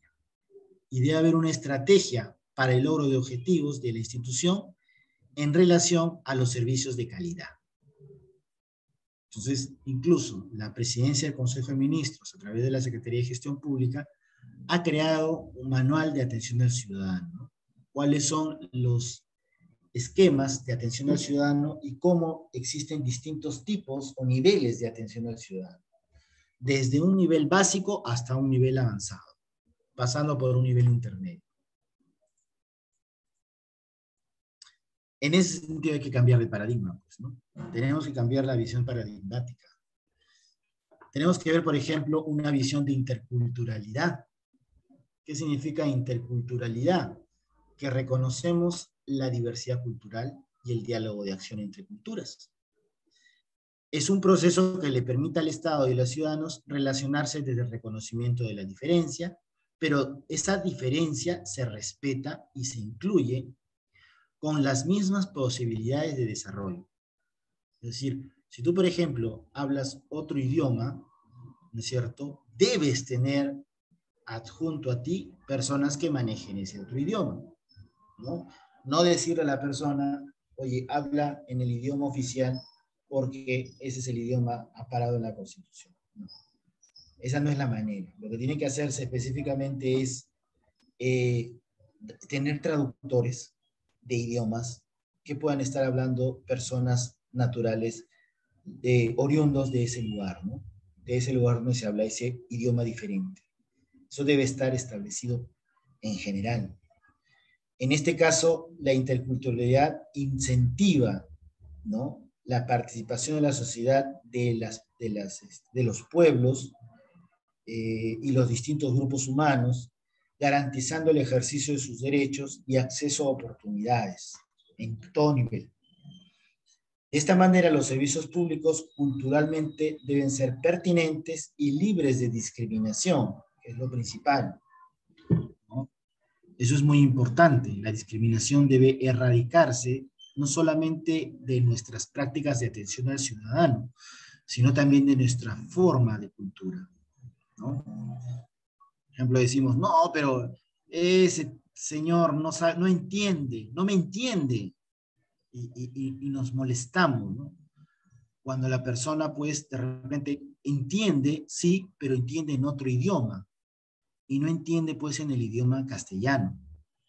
Entonces nos volvemos locos pensando en cómo hacer entender a ese señor. Pues fácil, si el señor es quechua hablante, por ejemplo, debe contarse en la entidad con una persona que hable quechua. ¿A ustedes les ha pasado eso alguna vez?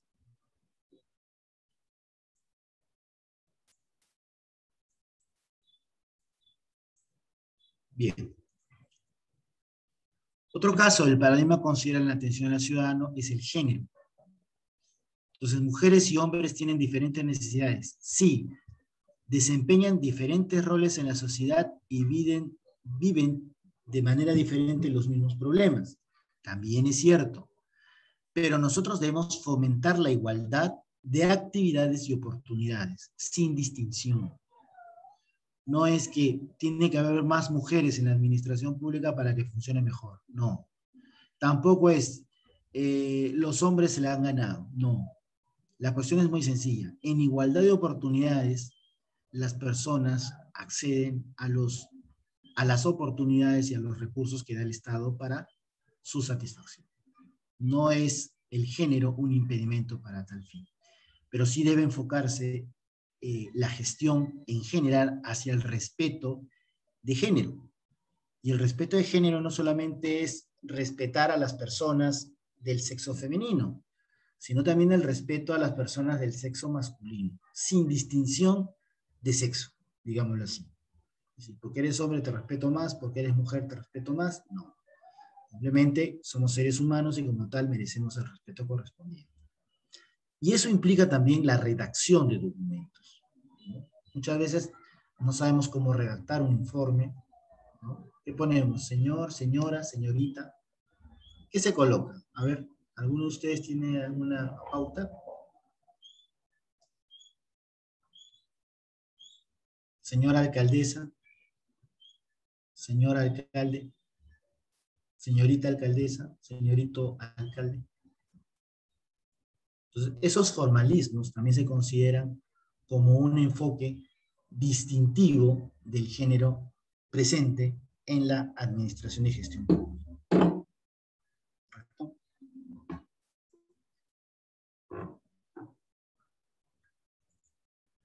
Ahora bien, existe también como pauta para el desarrollo de esta actividad el tema de la generación de incentivos y reconocimiento.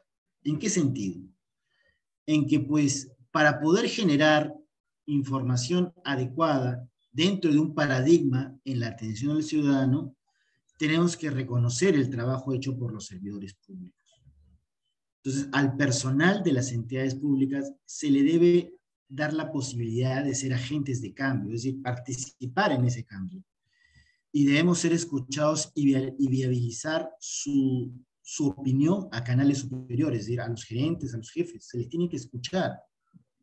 A veces cerramos las puertas a muchos trabajadores que tienen opiniones importantes para el desarrollo organizacional, por el simple hecho de ser trabajadores en niveles inferiores de la administración pública. Solo queremos escuchar a funcionarios y no queremos escuchar a los trabajadores. Entonces, esto también reduce la posibilidad de mejora porque no escuchamos a todos los agentes de cambio que participan en la administración pública.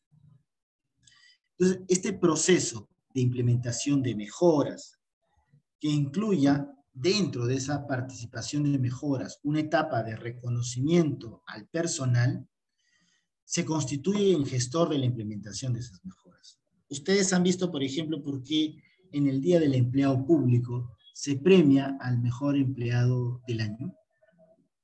¿Han visto ustedes eso? ¿Alguno de ustedes ha recibido un premio sobre esa naturaleza? ¿Les han dado un premio por ser el mejor empleado?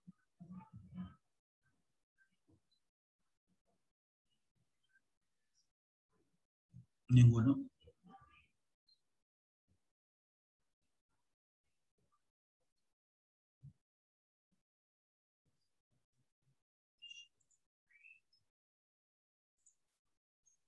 Ok. Bueno. Entonces es parte justamente de este reconocimiento. Debemos reconocer al personal que labora en las instituciones públicas y reconocer sus mejoras. Y se debe establecer un sistema de incentivos. Sin incentivos, como es lógico, no podemos nosotros llegar a considerar el trabajo de los ciudadanos, ¿no? Y eso es algo muy triste, porque a veces hacemos muchas cosas, pero no tenemos incentivos. Y esos incentivos, pues, perjudican a los ciudadanos a nivel general y perjudican a los trabajadores, porque muchos trabajadores tienen muy buenas ideas que puedan servir para la mejora de los procesos en las instituciones públicas, ¿no? Entonces eso hace que se limite un poco el trabajo técnico en las entidades públicas.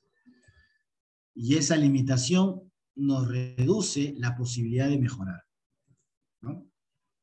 Bien. ¿Alguien tiene alguna pregunta hasta aquí? ¿Nadie?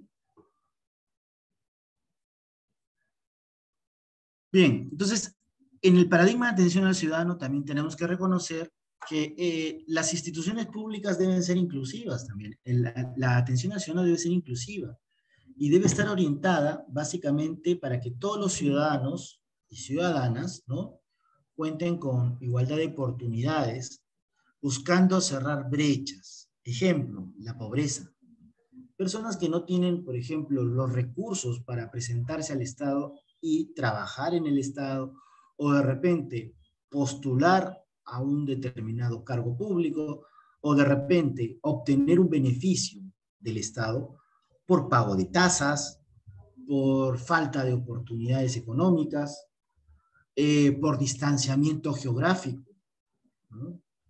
Yo, por ejemplo, he visto bastantes trabajos de investigación de muchas universidades muy alejadas de Lima, que han tenido la deficiencia de no contar con, pues, un reconocimiento por parte del centro de la capital para poder ser incluidas, ¿no?, dentro de ese círculo o red de investigaciones.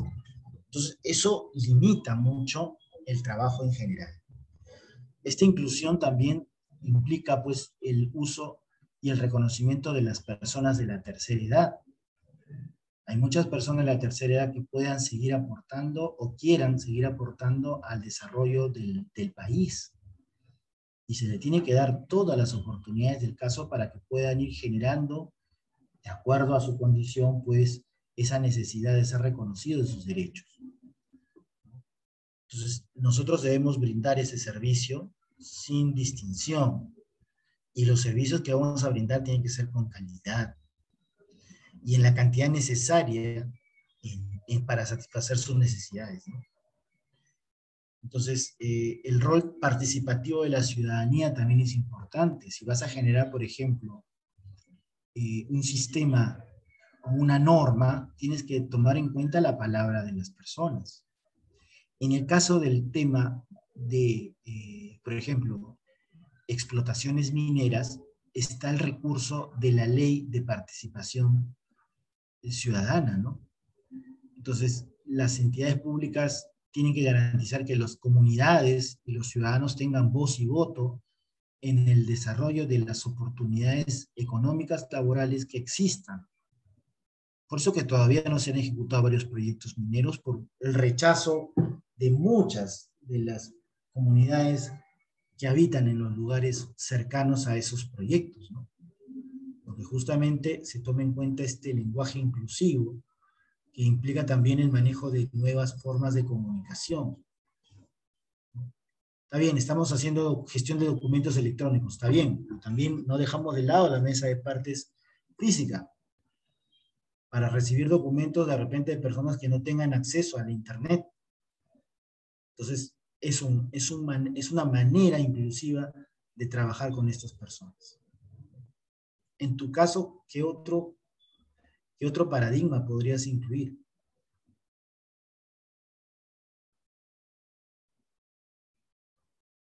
Muy bien, continuamos.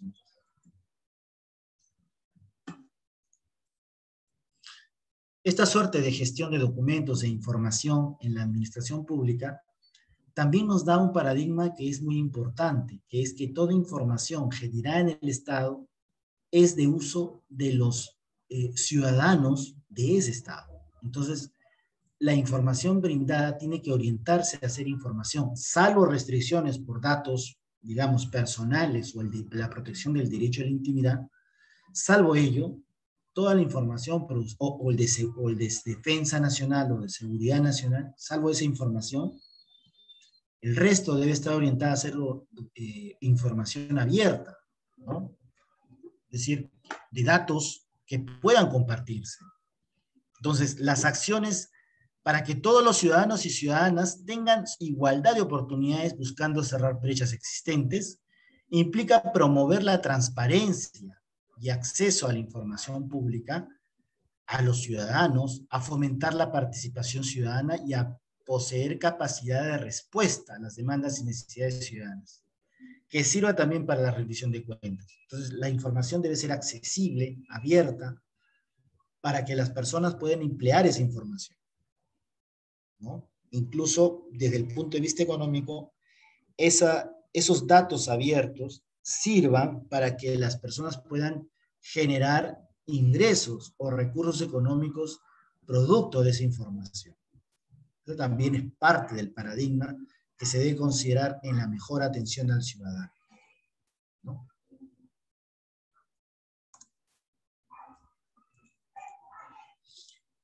Y el enfoque o nuestro paradigma, ya vamos a entrar al tema de la gestión pública en el proceso de modernización de la gestión, donde están los 5 pilares, ¿no? Tiene que estar definido por procesos. Tenemos que cambiar un modelo organizacional funcional y migrar hacia otro donde los procesos basados en las cadenas de valor de cada trámite, en este caso las cadenas de trámite de cada entidad, aseguren que los bienes y servicios bajo su responsabilidad generen resultados e impactos positivos. Entonces, tendemos a disminuir los riesgos o la inseguridad o reducir aquel impacto negativo a la salud, ¿no?, inherentes a los procesos. Siempre tenemos que tener en cuenta los recursos que disponemos para ejecutar esos procesos. Entonces, ahí tenemos que dar un nuevo enfoque. El enfoque es por procesos y como tal amerita pues una suerte de análisis en general. ¿Ya? Bien, no sé si hay alguna pregunta hasta aquí.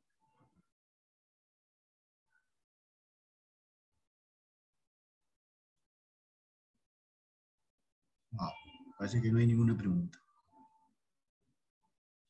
Bien, vamos a analizar entonces ahora aún mejor el tema del trámite documentario. ¿Ya? A ver. compartir aquí un ratito.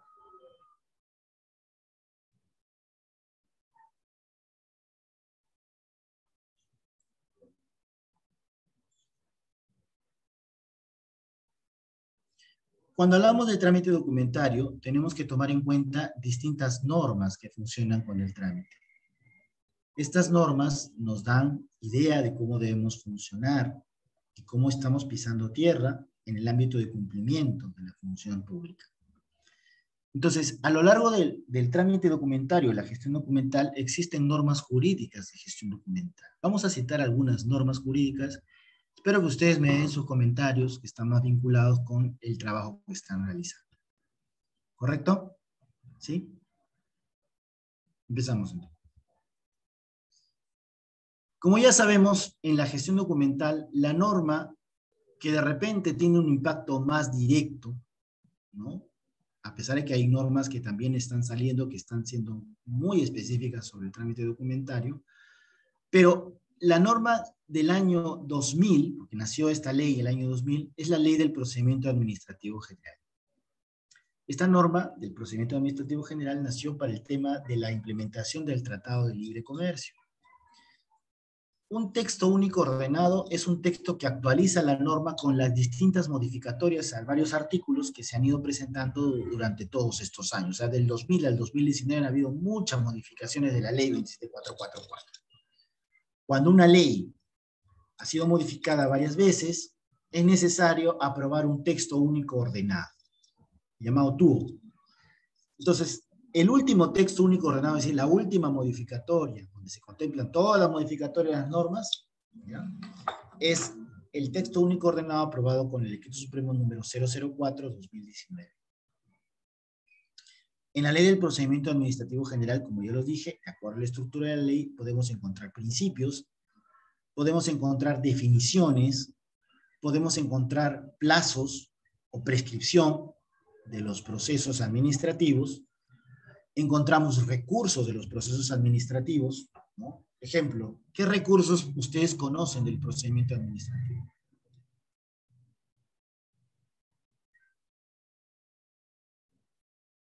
Bueno, yo les voy a alcanzar. Los recursos de un procedimiento administrativo pueden ser recurso de revisión, recurso de verificación o recurso de nulidad. Perdón, de apelación. De apelación. Y también la nulidad. Puedes apelar cuando la decisión que ha tomado tu jefe inmediato superior es discordante con la opinión que tú tengas. Puedes apelar. Puedes reconsiderar, pedir reconsideración en caso, pues, de que la opinión que ha sido brindada por el jefe inmediato superior necesite primero ser reconsiderada por la persona que está recibiendo esa notificación. Y puedes declarar nulidad en caso tengas un elemento, puede ser jurídico, puede ser normativo, que devenga en que la norma o la resolución o el memorándum que te emitieron no cumple con las formalidades del debido proceso. Ahí tienes que aplicar, pues, justamente este recurso, nulidad, ¿no? Es nulo, porque no se aplicó este debido proceso. Otro aspecto importante dentro del marco jurídico, las normas jurídicas, son las leyes de modernización de la gestión pública. La ley 27658 y el decreto legislativo 1446 con sus modificatorias es la base de la gestión de documentos e información que ahora están orientados hacia el ciudadano. Ya no están orientados exclusivamente hacia la administración pública, sino hacia el ciudadano. Luego tenemos la ley 25323, que es la ley de creación de un sistema que se conoce como Sistema Nacional de Archivos. Esta norma fue emitida el año 2001 y es una de las normas de repente más importantes para el desarrollo de las organizaciones públicas. Posteriormente tenemos también la ley, el decreto supremo número 123/2018, que crea el Sistema Administrativo de Modernización de la Gestión Pública. Una cosa, por cierto, es la modernización de la administración pública y otra cosa es la modernización de la gestión pública. En este caso, se crea un sistema administrativo de modernización de la gestión pública.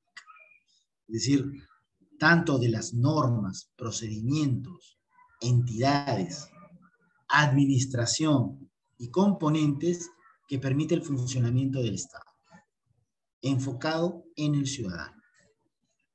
Entonces, en el 2018 se aprueba el Sistema Administrativo de Modernización de la Gestión Pública. También tenemos, dentro de ese ámbito de normas, la Ley de Transparencia y Acceso a la Información Pública, ¿no? Su último decreto legislativo creo que es el decreto 023 del año 2019. Déjeme verificar. No es el 043.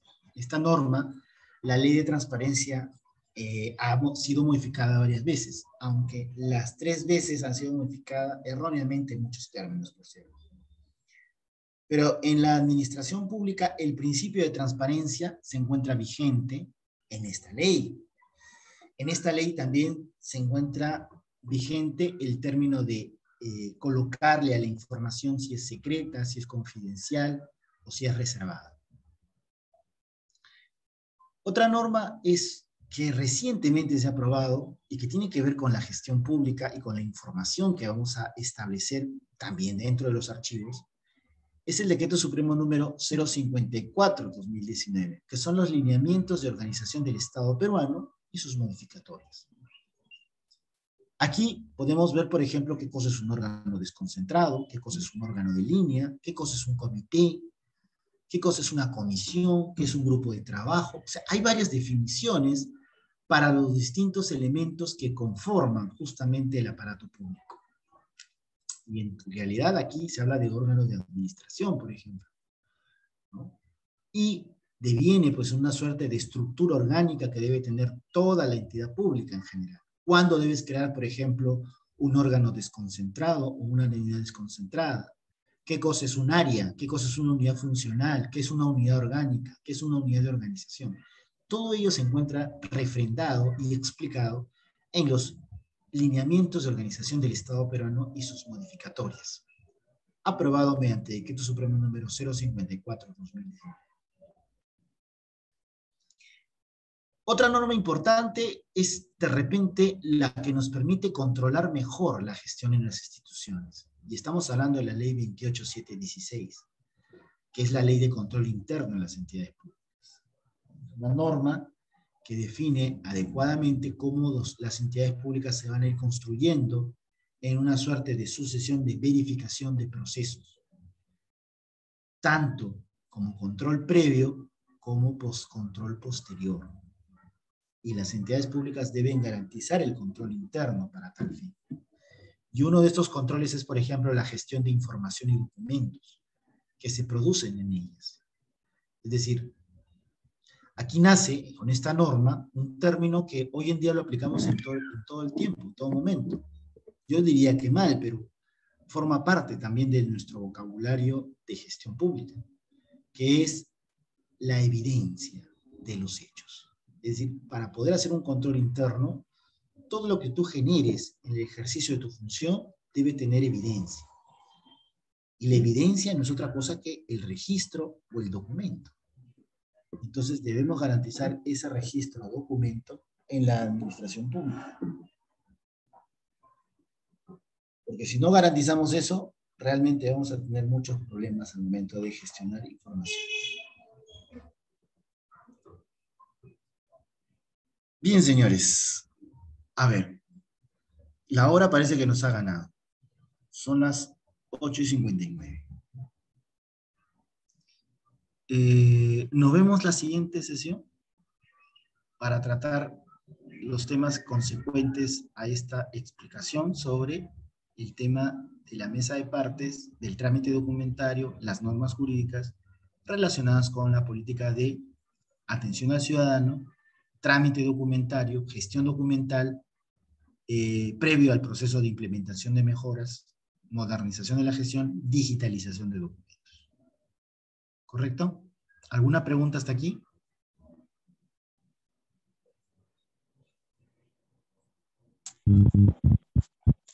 No, profesor.